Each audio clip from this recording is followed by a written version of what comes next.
딸과 어느 날 산책을 하다가 하늘을 보니까요, 해가 구름 뒤에 숨어 있는 그 모습을 보았다고 그래요. 여러분, 요즘처럼 흐린 날이 많을 때에는 해가 구름에 숨는 일 너무나도 흔한 일이잖아요. 자, 그런데 이 모습을, 이 광경을 지켜본 자신의 어린 딸은, 엄마, 구름이 불에 타고 있어. 엄마, 구름이 불에 타고 있어. 라고 감탄을 하고 또 감탄을 하더라는 것입니다. 여러분, 어른들의 눈에는 그저 그렇게 보였던 그런 모습이 어린 딸의 눈에는 아주 감탄스러운 모습으로 보였던 것입니다. 여러분, 그렇습니다. 우리가 우리 인생에 보잘것없는 것, 별것 아닌 것에 감탄하고 감사하면, 그러면 하나님은 우리의 삶을 더 풍성하게 만들어 주시는 줄로 믿으시기를 바랍니다. 여러분, 그러면 성경에 나오는 가장 풍성한 기적, 성경에 수많은 기적이 있지만 그 가운데에서 가장 풍성한 기적을 하나만 꼽으라고 하면 무엇이 있을까요? 그것은 바로 오병이어의 기적일 것입니다. 그런데 여러분은 생각해 보셨나요? 어떻게 오병이어의 기적이 가능할 수 있었을까요? 어떻게 보리떡 5개와 물고기 2마리라고 하는 그 초라한 어린아이 도시락으로 5,000명이 배불리 먹고도, 그리고도 12광주리가 남는 그 풍성함의 기적은 어떻게 일어날 수 있었을까요? 여러분, 그 축복의 비결, 그 기적의 비결은 무엇일까요? 여러분, 성경은 그 비결이 바로 감사였다라고. 여러분, 예수님께서는 보리떡 5개와 물고기 2마리라고 하는 아주 초라한 상황에도 불구하고 그것을 들고 하늘을 우러러 감사의 기도를 드리셨습니다. 그리고 그것을 나누어 주셨습니다.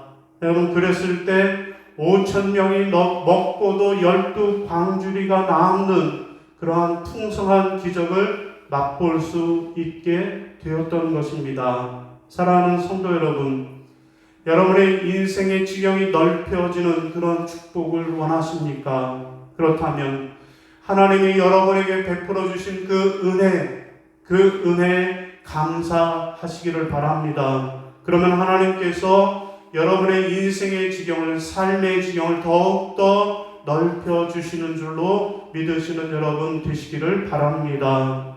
자, 두 번째로, 감사하는 자에게 하나님은 어떤 복을 주시나요? 두 번째로는 다른 사람이 엿보지 못하는 복을 주십니다. 따라하겠습니다.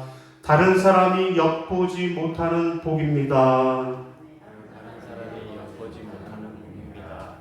자, 우리 24절 하반절입니다. 시작. 내가 매년 3번씩 내 여호와 내 하나님을 배우려고 올 때 아무도 내 땅을 탐내지 못하리라. 아멘.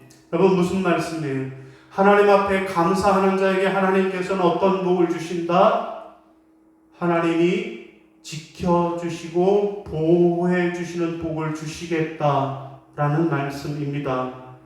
여러분, 이스라엘 백성들은 1년에 3번 절기를 지켜야 했습니다. 유월절, 맥추절, 수장절이라고 하는 3대 명절을 지켜야 했습니다. 그래야 하나님이 복을 주신다라고 말씀합니다. 여러분, 그런데 문제는 이스라엘 백성들이 절기를 지키기 위해 하나님 앞에 나올 때, 그때 가축도 재산도 다 그대로 두고 올라간다라는 거예요. 여러분, 그런데 그들이 이 절기를 지키기 위해 집을 비울 때 하나님이 그들의 재산, 그들의 가축, 모든 것을 도적으로부터 지켜주시겠다라고 하는 말씀입니다.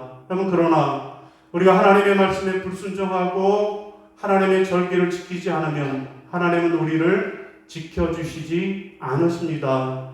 그래서 도둑이 들어와서 재물을 가져가고 또 가축을 끌고 가고 나중에는 모든 것을 다 잃어버려서 빈털터리가 되게 하시는 것입니다. 여러분, 왜 그렇습니까? 하나님이 지켜주시지 않고 하나님이 보호해 주시지 않기에 없어지는 것입니다. 여러분, 그러나 우리가 하나님 앞에 순종하고 베풀어 주신 그 은혜에 감사하면 하나님 우리에게 지켜주시고 보호해 주시는 복을 주십니다. 여러분, 우리가 아무리 많은 것을 벌어들여도 밑빠진 항아리처럼 계속 빠져나가 버린다라고 하면 결국에는 남는 것이 없습니다. 하나님이 함께 계셔서 지켜주시고 보호해 주셔야만 합니다. 여러분, 내가 받은 복을 오랫동안 지키고 보존하는 것도 그것도 하나님의 축복임을 기억하시기를 바랍니다. 여러분, 이스라엘 역사에서 가장 감사한 순간을 꼽으라고 하면 언제였을까요? 이스라엘 역사 가운데에서 이스라엘이 가장 감사한 순간, 그것은 바로 출애굽의 순간이었을 것입니다. 왜냐하면 출애굽은 애굽에서 종살이에서 해방받고 구원받은 그 순간인데 구원보다 더 감사한 일은 없기 때문입니다. 여러분, 출애굽기 15장 15절에 모세와 이스라엘 백성들이 하나님 앞에 노래합니다. 보이시면 한번 같이 읽어볼까요? 시작. 내가 여호와를 찬송하리니 그는 높고 영화로우시며 말과 그 탄자를 바다에 던지셨음이로다. 아멘. 여러분, 하나님께서는 이스라엘 백성들을 출애굽하실 때 그때 추격해오는 애굽의 말과 애굽의 말탄자들을 바다에다 던지셨습니다. 곧 하나님께서 이스라엘 백성들을 지켜주시고 보호해 주신 것입니다. 그들은 그 하나님의 구원에 감사했고 감사하는 백성들은 하나님이 구원해 주신 것입니다. 그렇습니다. 하나님은 감사해 하는 자들에게 구원을 베푸십니다. 그러나 감사하지 않고 원망하고 불평하는 자들은 구원하지 않았습니다. 여러분, 출애굽 후에 광야 생활을 하던 이스라엘 백성들이 먹을 것이 없다고 마실 것이 없다고 하나님과 모세에 대해서 원망과 불평을 늘어놓았습니다. 여러분, 이때 하나님은 진노하셔서 그들을 가나안 땅에 들어가지 못하게 하셨습니다. 그들은 구원에서 죄가 된 것입니다.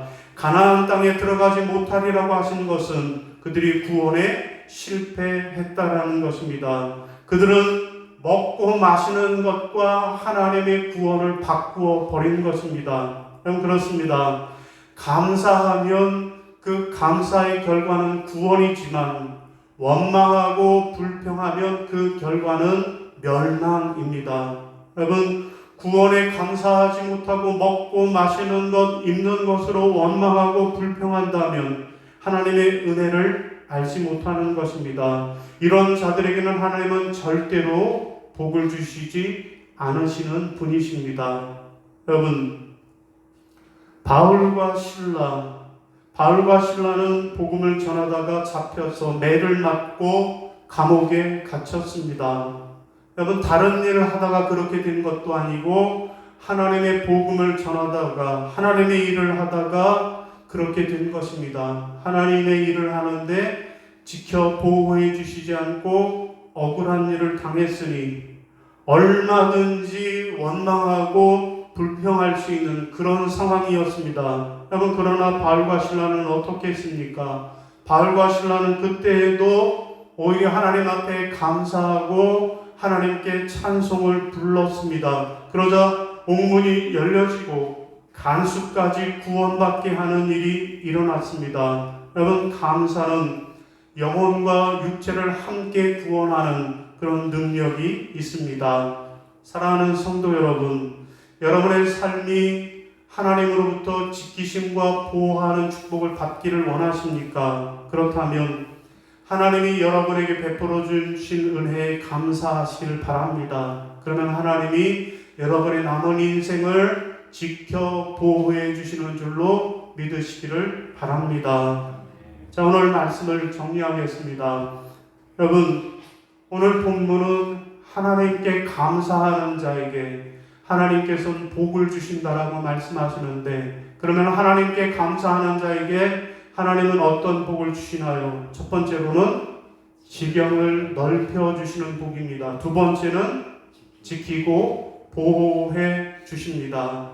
사랑하는 성도 여러분, 지난 상반기 하나님이 여러분에게 베풀어 주신 그 은혜를 기억하고 그 하나님의 은혜에 감사하는 자들이 되시기를 바랍니다. 그래서 하나님께서 주시는 복, 지경을 넓혀 주시는 복과 지키시고 보호해 주시는 그런 복을 받아 누리는 저와 여러분이 다 되시기를 주님의 이름으로 축원합니다.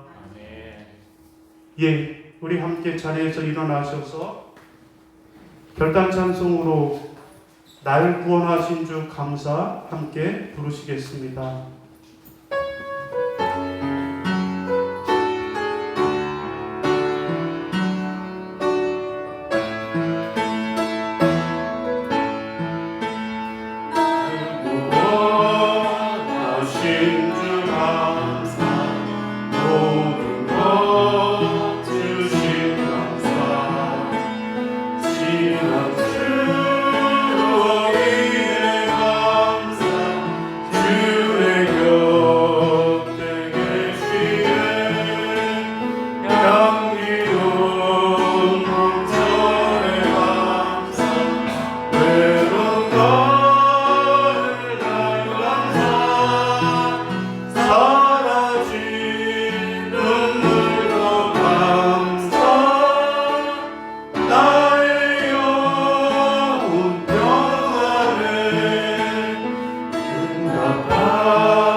이제는 우리 주 예수 그리스도의 은혜와 아버지 하나님의 지극하신 사랑하심과 성령님의 교통하시고 인도하시는 은총의 역사가 맥주 감사절을 지키며 지난 한 해 어렵고 힘든 가운데 그런 삶을 살았지만 그럼에도 불구하고 하나님의 베풀어 주신 은혜를 기억하고